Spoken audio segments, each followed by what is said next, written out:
Olá, está começando mais um UBE-Cast. A UBE, União Brasileira de Escritores, é a casa do escritor brasileiro. Associe-se em ube.org.br/associe e participe deste podcast, que tem trilha sonora original Candongas Não Fazem Festa, de Zeca Viana.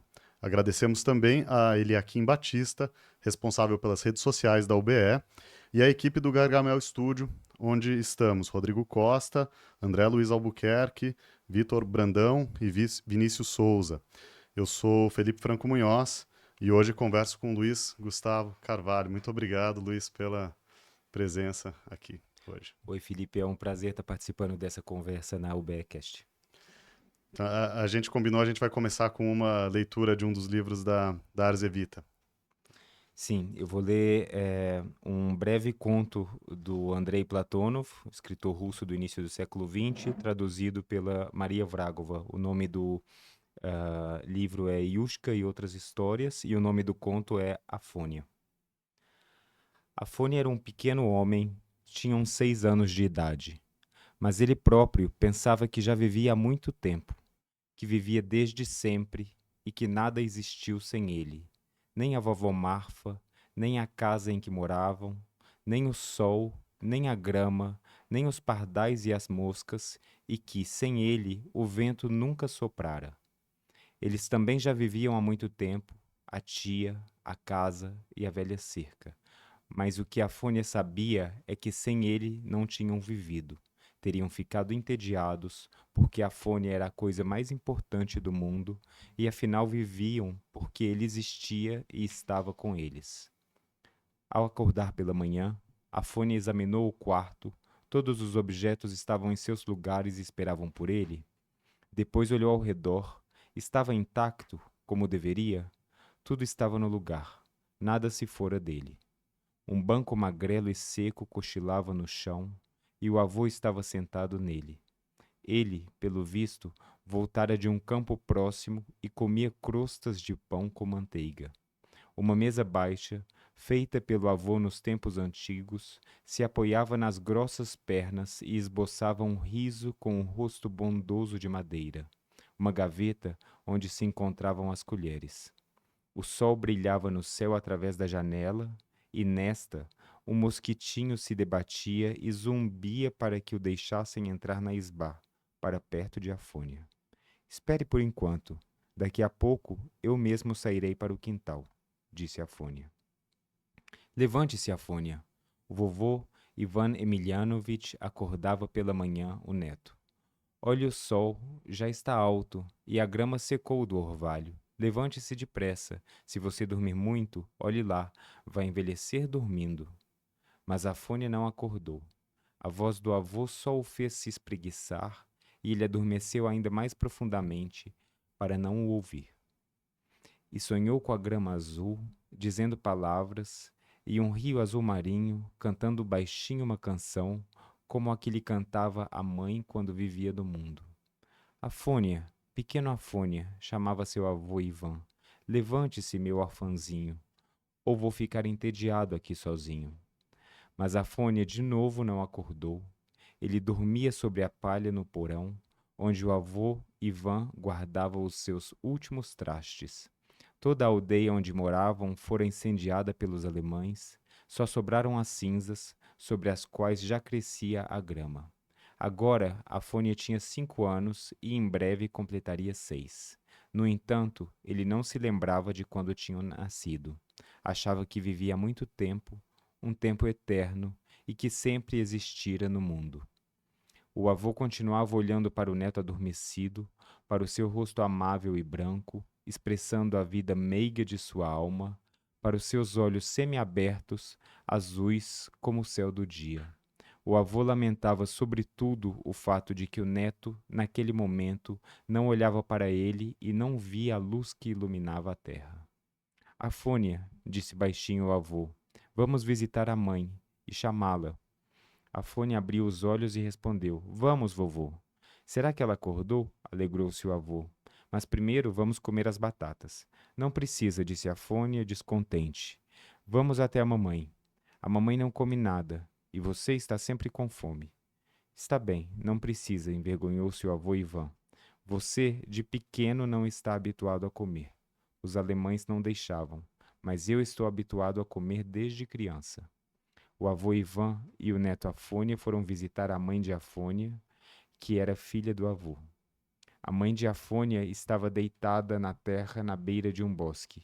Lá estavam, em um mesmo túmulo, todos os moradores da aldeia, 44 almas.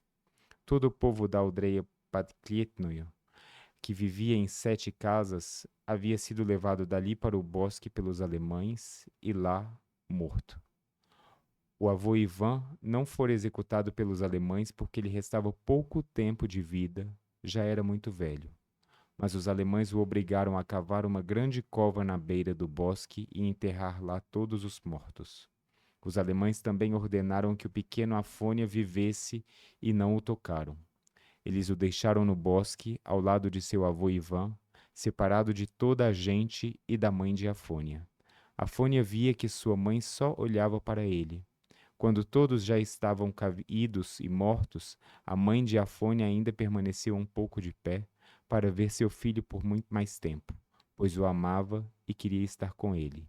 Depois, seus olhos embranqueceram, como se fossem cegos, e ela também caiu no chão e morreu.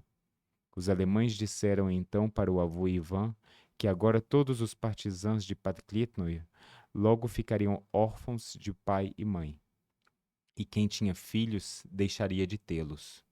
E você, disseram os alemães ao avô, morrerá sozinho em breve, de velhice e de saudade. E este, disseram apontando para Afônia, que ele viva sozinho, se lembre de nós para sempre e que conte para os outros, para que nos temam por 1000 anos ainda.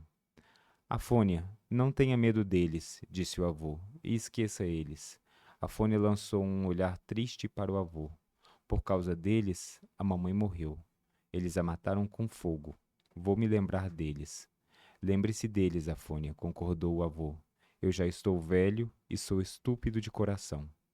Volte a si, vovô, disse Afônia. Eles caminharam até a beira do bosque, as bétulas cresciam ao lado do túmulo camponês, o vento balançava as folhas das árvores, como se pessoas altas e invisíveis andassem pela floresta, tocando os galhos. Mamãe, disse Afônia, para a terra, vá para casa, vamos viver novamente. O vovô vai construir uma isba nova de madeira. Luiz Gustavo Carvalho, editor, junto com a Maria Vragova da editora Azevita, que é a editora que publicou o livro Yushka, de Platonov, onde está esse conto que acabou de ser lido. E, além disso, o Luiz Gustavo é um grande pianista clássico, então eu queria conversar com ele um pouquinho sobre toda essa trajetória dele como artista, como leitor, como editor da Azevita. Então, daqui a pouco a gente volta a falar do projeto da editora especificamente. Inclusive, eu queria conversar com você para a gente não esquecer sobre o projeto gráfico desse livro especificamente, que ele tem toda umas ilustrações diferentes, né? Enfim. Mas para a gente começar aqui, eu queria te perguntar, Gustavo, como se deu a sua formação como leitor e ao mesmo tempo integrando a isso, como se deu a sua formação como artista. Eu sei que você começou muito cedo, né, como pianista, isso acho que é comum no mundo da música erudita, né? Então, se puder contar um pouquinho disso tudo pra gente. Eu diria que eu não comecei nem tão cedo, comparado com outros músicos. Eu comecei a estudar piano quando eu tinha 9 anos, e desde muito cedo a literatura foi uma fonte assim incontornável para chegar a uma concepção musical. Então, assim, eu sempre passei desde criança pela literatura para ter uma imaginação do que seria aquela história sonora que eu estava contando, como que eu conto como pianista. Então, isso foi um recurso que eu passei a usar. Eu tive um professor que me marcou muito, que foi um regente em Minas Gerais, o maestro Sérgio Magnani, italiano, que se radicou no Brasil logo depois da Segunda Guerra Mundial, e foi uma figura incrível, assim, que marcou diversas gerações de artistas e músicos em Minas Gerais, de onde eu venho, nasci em Belo Horizonte. E eu comecei a ter aulas também, por além das aulas de piano, aulas de cultura geral com o maestro Sérgio Magnani, e eram assim, encontros semanais, e era sempre uma caixinha de surpresa, que eu sempre ia encontrá-lo e não sabia sobre o que seria discutido. E num desses primeiros encontros ele me trouxe a Divina Comédia de Dante, que foi um livro que me marcou muito. Ele sabia praticamente de cor, assim, você podia começar a ler uma página e ele continuava recitando essa página Então, de cor você teve um contato com a Divina Comédia muito cedo. bastante cedo, assim, eu tinha 10 para 11 anos e o Magnani sempre falava da Divina Comédia e de certa maneira é um livro que me permitiu fazer diversos paralelos depois com outros tipos de literatura. É, e então, assim, acho que isso foi um divisor de águas para mim, assim, de encontrar a literatura como uma chave de acesso a uma concepção musical. Uhum. Então você começa estudando piano muito cedo, né? Eu sei que tem algum momento na sua adolescência que você se muda do Brasil. Sim, eu comecei então com 9 anos e com 14 anos eu ganhei uma bolsa para continuar meus estudos fora do Brasil. Eu fui por uma breve passagem pela Alemanha e depois eu fiquei 5 anos vivendo em Viena. E esse período também foi muito importante do ponto de vista literário, porque foi um período onde eu consegui descobrir o teatro. Sobretudo, então, assim, muitas vezes duas paixões que dessa época vienense, que era o teatro e o cinema. Então, assim, eu estudava o piano o dia inteiro para poder, de noite, como recompensa, ou assistir um espetáculo ou ir ao cinema. E isso foi, então, a oportunidade de abrir todo esse repertório dramatúrgico como leitor, né? Ter acesso.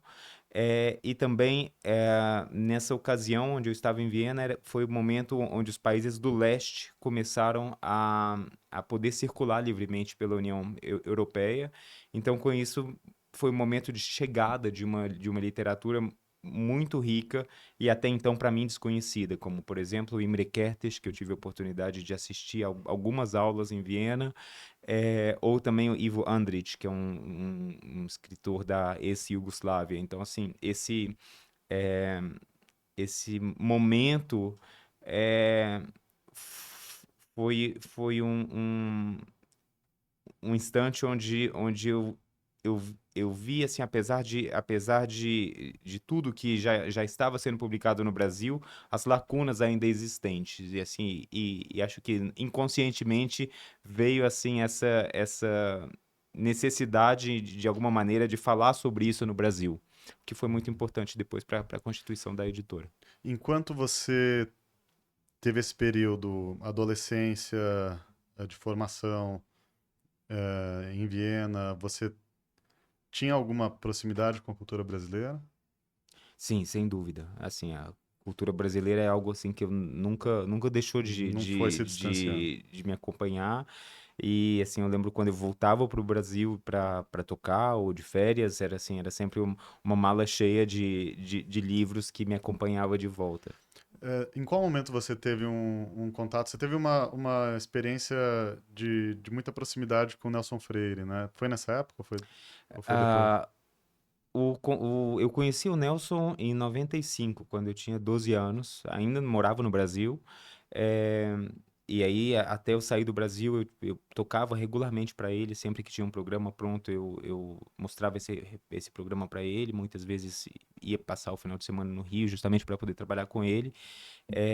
E também, quando eu me mudei para a Europa, assim, a presença do Nelson foi, assim, determinante em diversos momentos, em relação a me sugerir com quem eu deveria estudar e buscar um professor certo. Foi ele que me aconselhou justamente para a ir para Viena.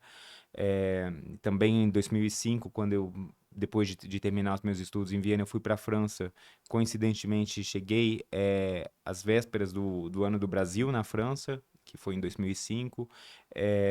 E o Nelson me recomendou para alguns recitais que foram muito importantes e que fizeram que a minha carreira acabasse ganhando uma proporção eh, muito importante a partir desse ano da França no Brasil. E nesse momento, imagino que você estava cada vez mais íntimo de várias línguas diferentes, né? Você sabe português, vai para a língua alemã, para a língua francesa. Sim, Porque eu estou falando isso para os nossos espectadores entenderem, porque a gente vai chegar em dois momentos relevantes aqui para o que tem acontecido na cena cultural brasileira, que o Luiz Gustavo está envolvido, que é o Festival Artes Vertentes, que acontece em Tiradentes, e as publicações da Arzevita. Tanto no festival quanto na editora, tem esse caráter multicultural e de artes integradas muito expressivo, né? Então a gente vai identificar isso tudo e depois também a presença da língua russa, né? A editora publica livros russos que são clássicos do século XX, alguns, muitas coisas que não são aqueles autores mais óbvios que a gente, né, conhece, que todo mundo conhece, Dostoiévski, Tolstói. Então tem, por exemplo, o Platonov, né, que o Luiz Gustavo acabou de ler, né? Então a Arzevita também tem trazido livros importantes para o Brasil, né, que ainda não tinham chegado aqui. Mas então, para a gente entender como que se dá essa mistura de muitas línguas e de muitas culturas diferentes, né? Que isso faz tudo parte da sua formação, imagino, né? sim, eu acho que o fascínio pelas línguas, assim, é algo que também me acompanha desde criança. É, e acho que o fato de ser músico ajuda muito. Não pelo ouvido, mas pelo fato de você estar sempre convivendo com músicos de diversas nacionalidades. E com isso, e também viajando, assim, eu tenho convicção de que você começa a falar uma língua por sobrevivência, por nada mais. E eu, Uhum. inclusive, tenho uma barreira muito grande de aprender uma língua através de um curso, através de aulas. Então, assim, todas as línguas que eu mais ou menos falo são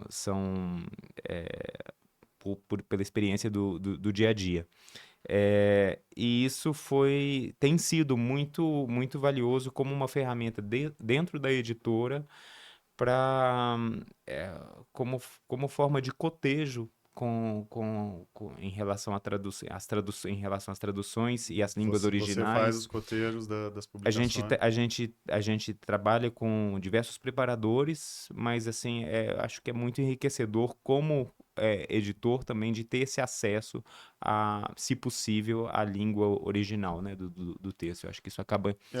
E sem dúvida, assim, já avançando um pouquinho, mas depois a gente volta, até para fazer o garimpo das obras que você decide publicar, né? Justamente porque eu acho que muitas vezes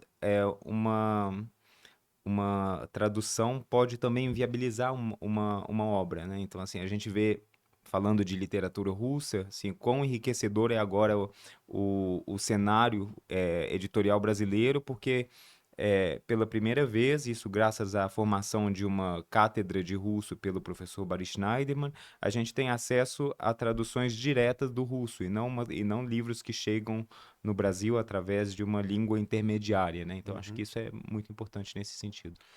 E é impressionante como a literatura russa é amada no Brasil, né? Assim, muitas editoras publicando, né? Assim, livros diferentes, claro, não muitas, mas tem editoras que são conhecidas por isso, como a Arzevita, a editora 34 também.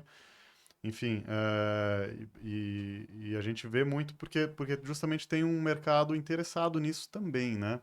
Agora, no seu caso, tem uma relação pessoal, né? Você viveu na Rússia, depois de passar pela França. Sim, na verdade eu morei 5 anos em Moscou também. Cheguei lá para fazer um concerto inicialmente. E assim que eu pus os pés no aeroporto, eu me lembro bem do trajeto entre o aeroporto e o centro da cidade, onde foi uma paixão à primeira vista por Moscou. É, e eu decidi então fazer continuar meus estudos no Conservatório de Moscou, uma instituição muito reconhecida, e que e onde ainda diversos mestres dão aula. Então assim tem essa preservação dessa escola russa, ela é garantida justamente porque a gente tem em Moscou grandes intérpretes que estão preocupados na transmissão desse conhecimento, tanto quanto fazer carreira mundial. Então, assim, não só a minha professora, que foi uma Elissu Saladzi, que foi uma pessoa fundamental na minha formação, também literária, mas também os professores de música de câmara, professores de instrumentos de cordas e regentes, e assim são os maiores intérpretes e regentes que estão circulando pelo mundo. Isso foi extremamente enriquecedor. Quando você chegou em Moscou, você tinha quantos anos? Eu tinha 23 para 24 anos. 24. E você pode contar um pouco como se deu a sua formação literária em Moscou? Você já tinha contato com esse tipo de literatura russa? Eu conhecia sobretudo, assim, conhecia muito já desde o Brasil, uma literatura do século XIX, que, como você disse, a gente ama de paixão aqui, né?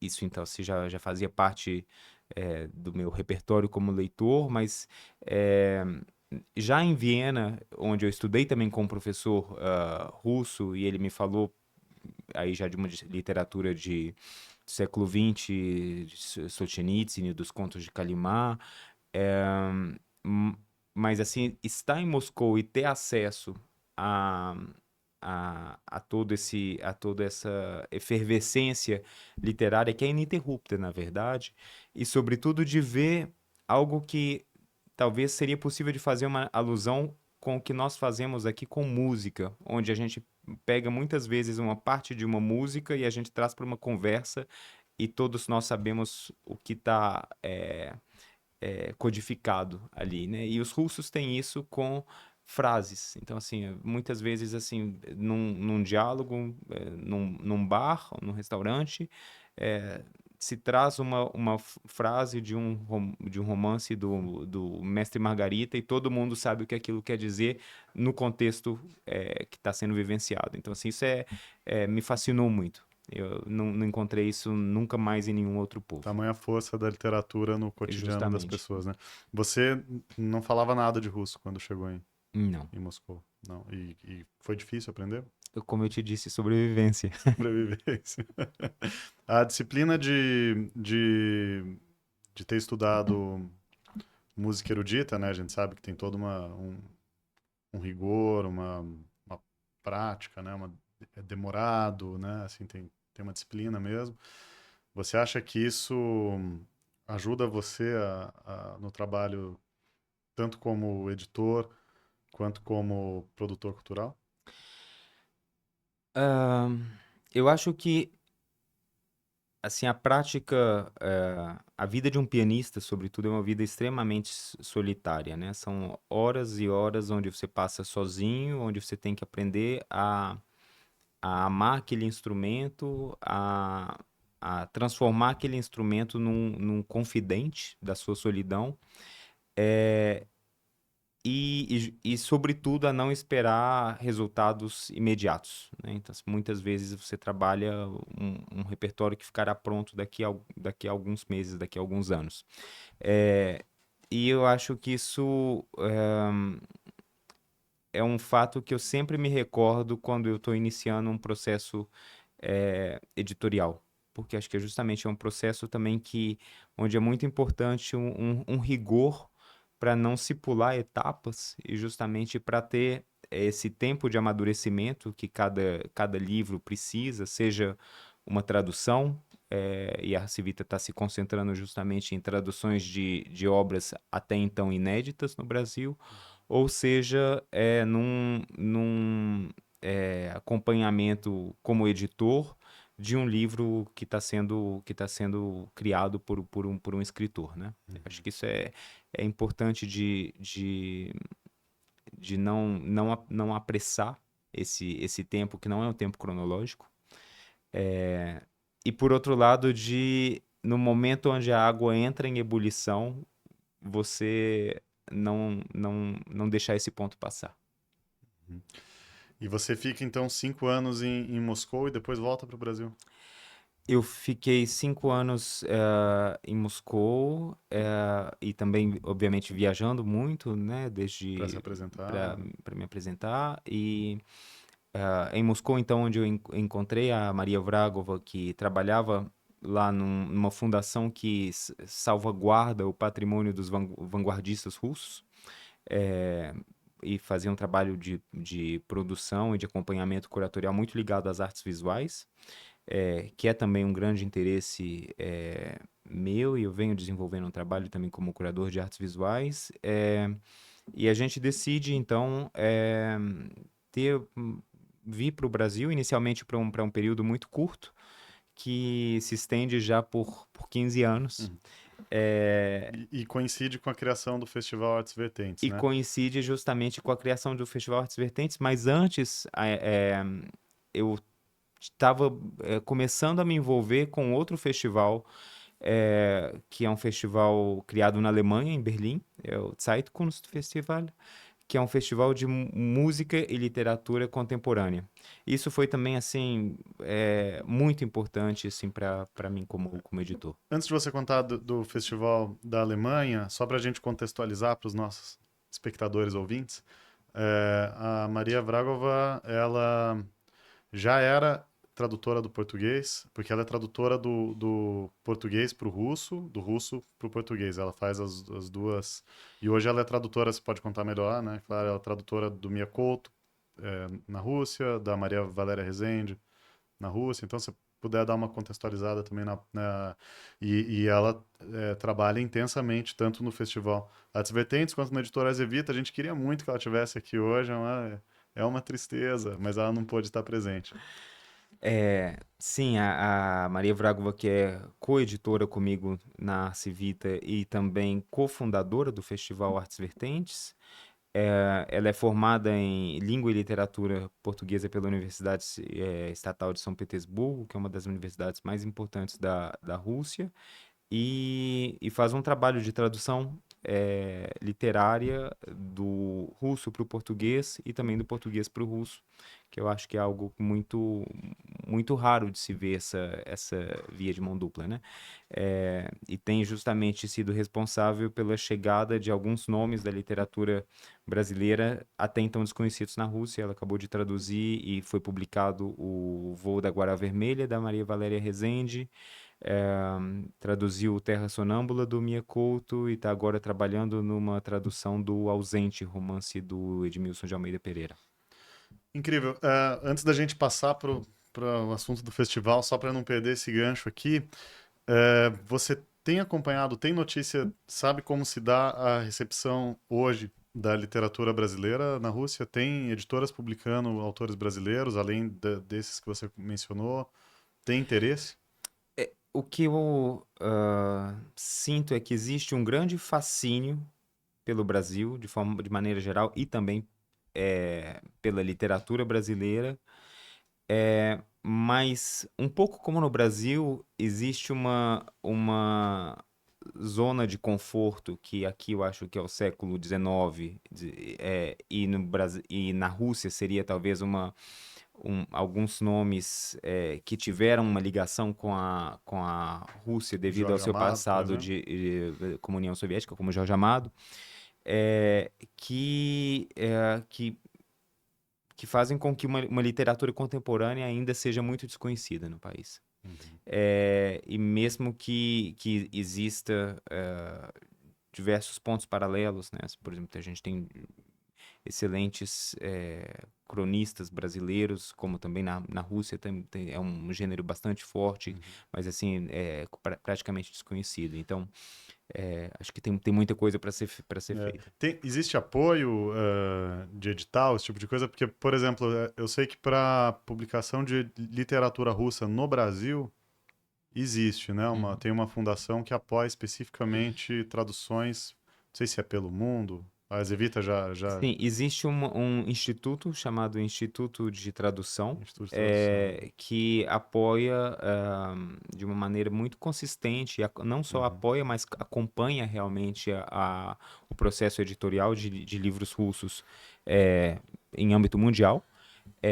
E a Civita recebeu já por diversas vezes o apoio do Instituto Perevoda, Isso é tudo E no, perigoso, né? e no, no caso brasileiro, existe já há alguns anos um programa de apoio à tradução da Biblioteca Nacional, e que tem também permitido a publicação de livros brasileiros na Rússia. Uhum.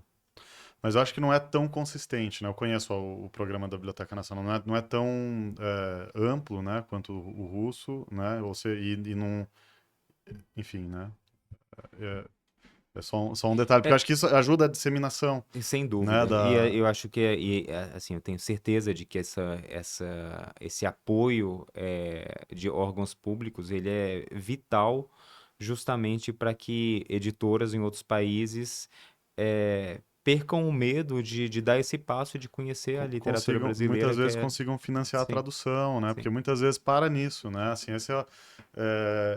isso é uma dificuldade porque muitas vezes o leitor que não é envolvido diretamente com o mercado, às vezes não sabe, né?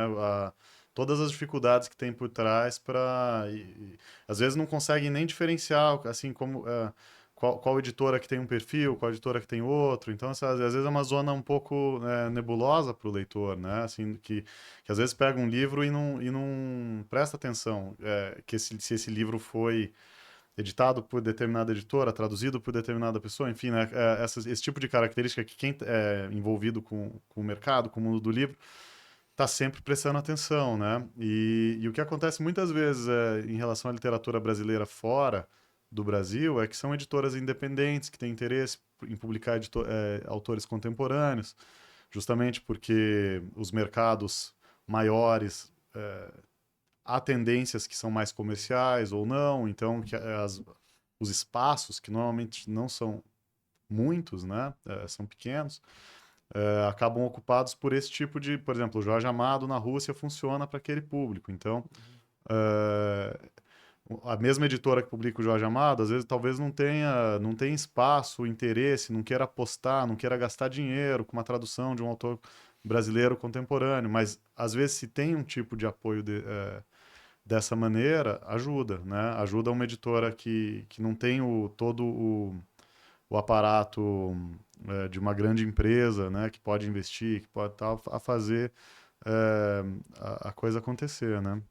Só queria comentar isso aqui porque tem esse instituto russo que eu sei que apoia pelo mundo, né, e acaba disseminando bastante a literatura russa em larga escala, né? Mas voltando, Gustavo, a gente estava falando dos festivais, né? Então, se você pode contar um pouco sobre o seu envolvimento com o festival na Alemanha e como isso depois reflete para a formação do Uhum. Artes Vertentes. É, o Festival de Zeitkunst, ele já existia quando eu fui convidado para integrar a direção artística. Ele era um corpo curatorial formado por autores, editores, compositores e intérpretes, e acontecia sempre em duas cidades, tendo Berlim como base, mas sempre em Berlim e mais uma cidade. Então teve um ano que aconteceu na França, no Centre Pompidou. Depois teve um ano que foi o ano da Alemanha, no Brasil, onde a gente conseguiu justamente fazer uma turnê de autores brasileiros, autores e compositores brasileiros em Berlim, e depois trazer autores e compositores alemães para o Brasil, que foi onde eu muito ativamente participei, foi onde a gente teve a participação do Smartirelli Neto, Victor Ehringer, a Matilde Campilho, e do lado alemão a gente teve o Max Schorleck, por exemplo, o Jan Kuhlbrot também, que é um poeta bastante importante alemão, que estiveram no Brasil. É, e, e foi justamente nesse festival onde eu encontrei algo que eu sempre fazia já em âmbito pessoal, é, que é justamente buscar esse diálogo entre linguagens artísticas, porque eu acho assim que existe uma tendência de mercado e uma tendência humana até, na verdade, de rotular as coisas e guardar as coisas em gavetinhas. E eu acho que justamente a arte ela se torna muito mais fascinante quando você tece uma trama entre diversas linguagens, é, e constrói um diálogo a partir disso. Uhum. Então, na sequência, você, junto com a Maria Vragova, vocês criam o Artes Vertentes. E aí, justamente, quando decidi me estabelecer no Brasil novamente, eu sempre tinha uma ideia de certa maneira, é, construir algo que fosse coletivo, mas precisa que alguém dê o primeiro passo. E aí a gente decidiu, então, criar o Festival Artes Vertentes, em Tiradentes, que é uma cidade minúscula no interior de Minas, nas montanhas de Minas, que tem 8.000 habitantes, muito preservada, um dos primeiros núcleos urbanos preservados e tombados pelo IPHAN. É, e com essa ideia de propor a transformação dessa urbe num ponto de encontros entre diversas culturas e de uma ocupação da cidade também criando um diálogo entre um patrimônio arquitetônico e um patrimônio imaterial. Eu perguntei lá atrás sobre a sua proximidade, a admiração que o Nelson Freire tinha pelo seu trabalho, porque justamente eu queria chegar nesse momento aqui para pedir para você contar um pouco como foi. Na primeira edição do Artes Vertentes, teve um concerto do Nelson, né? Sim, na primeira edição do Festival Artes Vertentes, que começou muito na coragem, porque assim, a gente não esperou ter um patrocínio garantido para começar o festival. A gente sabia que era preciso colocar o festival de pé, para que, a partir disso, pessoas e instituições e empresas acreditassem, então, nessa ideia. E então essa primeira edição em 2012 foi uma edição muito simbólica. Em russo existe um provérbio que fala: se você não tem 100 rublos, tenha 100 amigos. É, de saber justamente de que tantas pessoas acreditavam na mesma coisa que a Maria e eu. E uma dessas foi o Nelson, que de uma maneira muito generosa aceitou o convite para abrir o Festival Artes Vertentes com um recital que está gravado, inclusive, e disponível no canal YouTube do Festival Artes Vertentes. E que foi assim como um divisor de águas, porque é uma chancela também de um pianista de renome internacional, mas ao mesmo tempo uma chancela de um artista mineiro também do interior de Minas, né? E junto com o Nelson tiveram vários outros. Teve um fotógrafo lituano, o Antanas Sutkus, tive a Tal Nitsan, que hoje é uma autora editada pela Arcivita, que também aceitou o convite para participar. Então o festival nasce muito dessa crença que é coletiva desde a sua primeira edição. E já na primeira edição tinha essa proposta que tem hoje. Eu participei do Festival Artes Vertentes em 2023 e tinha uma proposta de ocupação de muitos espaços variados na cidade de Tiradentes, em que aconteciam muitos concertos acontecendo dentro das igrejas, por exemplo, conversas literárias em uma livraria, em um café. Então, assim, tinha uma proposta eu sentir muito isso, que era uma proposta de ocupação da cidade em variados pontos diferentes, integrando com a paisagem urbana. Já era assim? Sim, sempre houve esse desejo e, sobretudo, esse cuidado também de propor um festival que fosse do tamanho da cidade, para que isso não se tornasse uma ocupação sufocante para a própria cidade, né? Então, acho que isso é algo que a gente sempre mantém no horizonte. É, e, sobretudo, o que nos interessa, a Maria e a mim, é promover esses encontros entre artistas que já têm nos seus processos criativos esse diálogo ou esse flerte com outras linguagens. Como, por exemplo, até isso fica muito visível no seu processo de residência, que originou o livro A Bússola Adúltera, e que é uma obra literária, mas que propõe também uma paisagem sonora, que traz diversas referências visuais, que tem um aspecto de uma instalação cênica também. Então, assim, esse caso, mas diversos outros, assim, eles são determinantes, assim, na escolha dos artistas que participam do festival. E já que você mencionou, você pode contar pra gente como funciona o processo de residência artística do festival? Porque isso é uma, é uma coisa relativamente rara aqui no Brasil, né? Fora do Brasil eu sinto que é mais disseminado a ideia de residências artísticas e a residência artística. Bom, eu fui um participante, mas eu não quero aqui falar do meu ponto de vista como participante.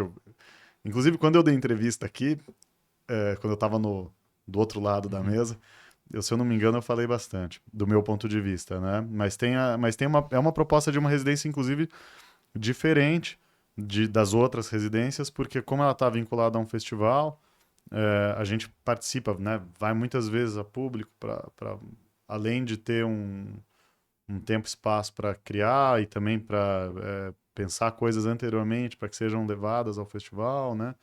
Ela tem essa proposta dinâmica de colocar o artista residente no palco, né? Então eu queria que você saber se você pode contar um pouco sobre isso, por que vocês identificaram essa necessidade, essa vontade de Uhum. fazer isso?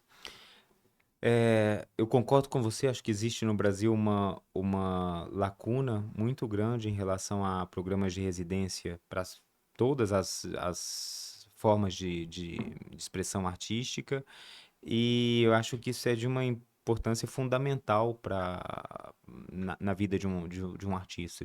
Justamente esse tempo de estar com a obra, estar confrontado com a obra, mas ao mesmo tempo de estar confrontado com outros artistas, né?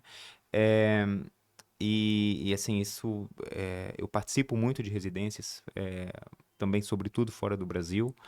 É, e. Pois é, você pode contar um pouco sobre isso? Porque também um outro detalhe que muitas vezes as pessoas não conseguem entender, né? É que essas residências, elas são normalmente financiadas por instituições ou editais, ou enfim, mas o artista é como se ele fosse premiado com uma residência, né? Ele ganha aquele tempo, espaço, às vezes alguma ajuda de custo, enfim, mas como se fosse uma bolsa, né? Então, mas você fez várias também, né? Sim, Pelo mundo. eu participei de várias e depois, como diretor curador do Festival Artes Vertentes, eu acompanhei várias residências das mais diversas linguagens.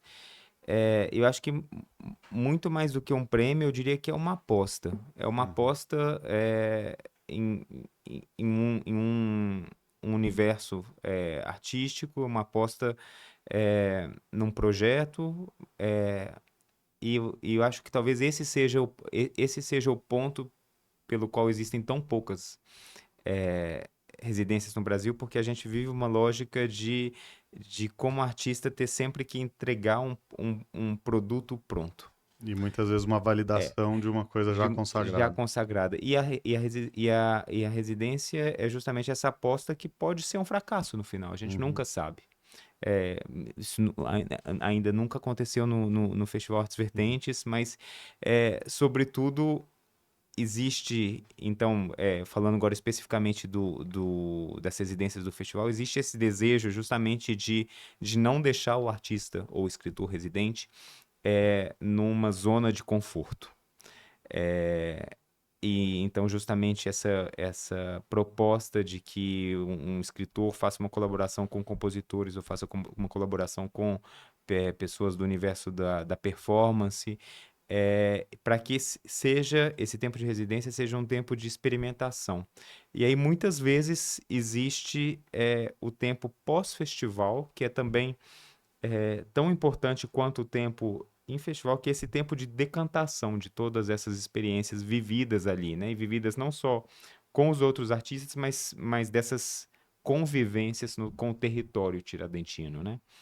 Então, o festival sempre tem um mote curatorial que amarra todas as linguagens, e isso é trazido para o artista convidado em residência como uma provocação para que projeto de residência dialogue também com essas questões, porque eu acho que são questões sempre importantes, assim, no âmbito até social para a nossa contemporaneidade. Sim. Então, enquanto o festival veio antes da editora. O festival vem bastante antes da editora, 8 anos antes 8 anos da antes. editora, mas desde 2012 o festival é acompanhado de um trabalho editorial que foi durante muito tempo realizado em coedições com outras editoras brasileiras, também com apoio de outros corpos diplomáticos. A gente falou aí mais cedo do Instituto Perevoda, mas tem diversos países que enxergam justamente essa importância, essa relevância da literatura como uma forma de diplomacia, né? É, e acho que muito por insistência minha, nós decidimos então em 2020 trazer para a Arcivita, que já existia, já estava consolidada no mercado como uma produtora cultural, fazendo não só o festival, mas diversos outros projetos no Brasil todo e também fora, um braço editorial que chega então no início da pandemia, e com o primeiro livro, que é o Tchevengur, desse mesmo autor, Andrei Platonov, do qual eu li um conto no início aqui da nossa conversa, e que é o primeiro romance que a Civita editora lança no Brasil. E ao longo desses anos a Arzevita publicou muitas coisas variadas, né, de diferentes línguas, então são apostas também nessa polifonia, né? Inclusive tem a coleção Polifonia mais recente, né? Você pode contar um pouco sobre essa. Claro. E como vocês fazem a, a escolha dos títulos, e também uma outra coisa que eu não quero deixar de perguntar em relação aos livros de autores brasileiros que vocês publicam também, né? Também Uhum. como vocês fazem esse garimpo. Quando a gente decidiu criar a editora, a gente teve uma conversa assim muito longa sobre o que poderia ser eh, uma impressão editorial de mais uma editora independente surgindo no mercado onde a gente vê tantas editoras fazendo um trabalho tão incrível. E a gente acredita muito que seja possível um espelhamento do que era a Arcivita como produtora, que é justamente essa diluição de fronteiras entre o livro e outras linguagens artísticas. Então a gente busca sempre nos projetos editoriais ter esse diálogo com as artes visuais, sobretudo, Uhum.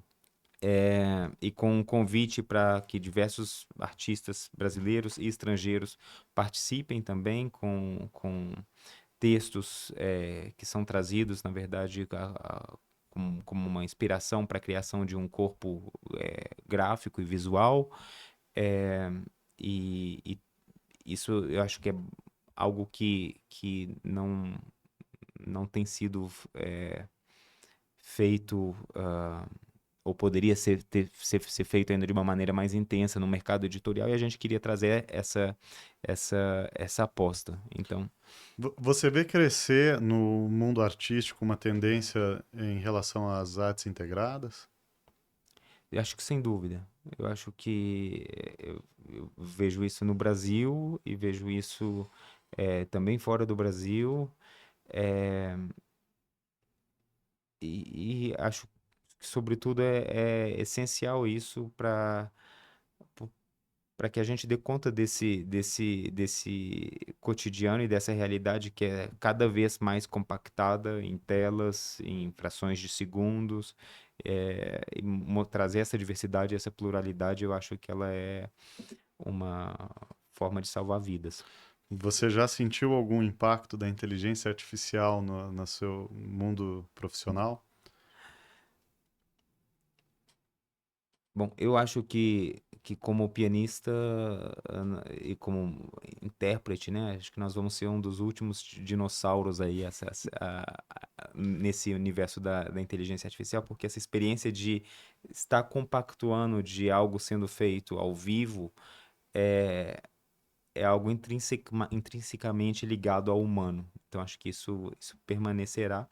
É, na Dentro da Civita a gente tem um processo muito artesanal do livro, Uhum. então assim o que implica que tem os lados bons e os lados ruins, porque a gente tem então com isso um calendário editorial que não é tão ágil quanto poderia ser, talvez, mas isso permite com que na Civita a gente tem todo mundo que lida com os livros passa a conhecê-los e eles se tornam pessoas assim que do cotidiano, não só meu e da Maria, mas do Marcelo Kawase, que faz o design gráfico da editora, da Paloma, que faz depois a representação comercial junto às livrarias. Então, essa defesa coletiva de cada livro que está no nosso catálogo é algo que eu acredito muito, assim. E os tradutores também são escolhidos com muito cuidado, né? Tem a E Prisca justamente Agostoni, teve o tem esse, Guilherme Gontijo Flores, o Irineu Franco tem Pepé. esse cuidado em escolher não só os autores que estão entrando para o catálogo da Civita, mas também todas as etapas, assim, de tradução, de cotejo, de revisão, de ilustração, de gráficas, assim, então, isso é algo que a gente tenta prezar o máximo possível. A gente começou falando sobre isso, né? Essa ilustração do Yush que é muito especial, né? Ela é um trabalho de bordados.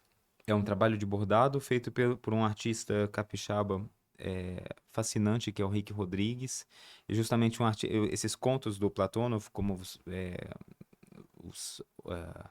o público da UBE Cast pôde ver, ele se passa muito nas aldeias russas. O Platonov ele foi correspondente durante a Segunda Guerra Mundial, então essa história do Afone especificamente, acho que é algo que ele vivenciou muito naqueles anos. E o Rick Rodrigues ele também vem de uma pequena cidade no interior do Espírito Santo. Então, assim, quando a gente trouxe esse convite para ele, não é aleatório, é justamente porque a partir de uma leitura e da tradução, a Maria, que conhecia já o trabalho do Rick, falou assim: não, o Rick pode ser. E aí, a partir disso, sabendo que ele trabalha o desenho a partir da linha, né, e com bordados, veio a ideia também do Marcelo de incorporar a linha como um elemento gráfico, trazendo uma lombada aparente com essa presença da linha vermelha, justamente por ela ser, de certa maneira, como se ela atravessasse as ilustrações e ocupasse realmente o livro como objeto. Luiz Gustavo, gostaria de ficar conversando horas aqui com você, mas aquela televisão do estúdio Gargamel indica que o nosso tempo está estourado. Queria perguntar se você pode ler um trecho para a gente encerrar de mais um livro publicado pela Arzevita, né? Trecho do livro do Hayat Almadum, que Sim, acho ele que esteve no Brasil na feira. o livro Você Deu em Pagamento o Meu País, ele foi lançado na última edição da Feira do Livro, em São Paulo. O Hayat voltou recentemente ao Brasil a convite da FLUP, no Rio de Janeiro, e é um livro que integra uma coleção, a coleção Polifonia, que tem como propósito apresentar aos leitores brasileiros e lusófonos diversas vozes da poesia contemporânea de várias partes do mundo. Então, assim, é uma coleção onde a gente está trazendo um diálogo entre poetas brasileiros, poetas de outras nacionalidades, muitas vezes pouco conhecidas no Brasil. Recentemente a gente lançou a antologia do poeta congolês Gabriel Okundi, traduzida pelo Guilherme Gontijo Flores, Isso. como Uma Sede de Ser Homem Ainda. Então, assim, com esse desejo justamente de preencher essas lacunas e de que isso é, traga aos leitores essa sede de conhecer ainda mais. Então, assim, o Hayat justamente é um desses casos. Ele foi traduzido diretamente do árabe pelo Alexandre Charrette, que é um excelente tradutor. E esse poema tem o título Minha Mão que Saiu e Não Voltou. Muito obrigado, Luiz Gustavo Carvalho. Muito obrigado, nossos espectadores do Estúdio Gargamel. Acompanhem o UBEcast. Minha mão que saiu e não voltou. Sou um homem livre, de um país que não é livre. Escrevo poemas de amor na forma de pesadelos e os distribuo gratuitamente para pessoas assassinadas, nascidas de mães assassinadas. Minha mão, que ganhei em tempo de paz, eu perdi na guerra, e é por isso que não posso te abraçar com força. Eu a perdi na guerra, mas às vezes, nos sonhos, eu a vejo dando tapinhas nos ombros dos mártires. Então choro como os homens, enquanto Deus sorri na foto de grupo, e às vezes sinto frio. Então a procuro para escondê-la no bolso do casaco, mas não a encontro. Sou um homem livre de um país ocupado. Minha mão, que o lobo comeu, é a única parte de mim que não te conheceu. E é por isso que sempre sentimos que falta uma coisinha entre nós. Sou um homem livre de um país que sonha com a liberdade. Minha mão, que saiu e não voltou, muitas vezes tento te abraçar sem ela. E é por isso que eu pareço te amar só meio amor. Mas eu quero que você lembre sempre que, quando eu te abraço com apenas uma mão, meu amor, estou te dando mais liberdade para quando chegar o dia em que você resolver partir.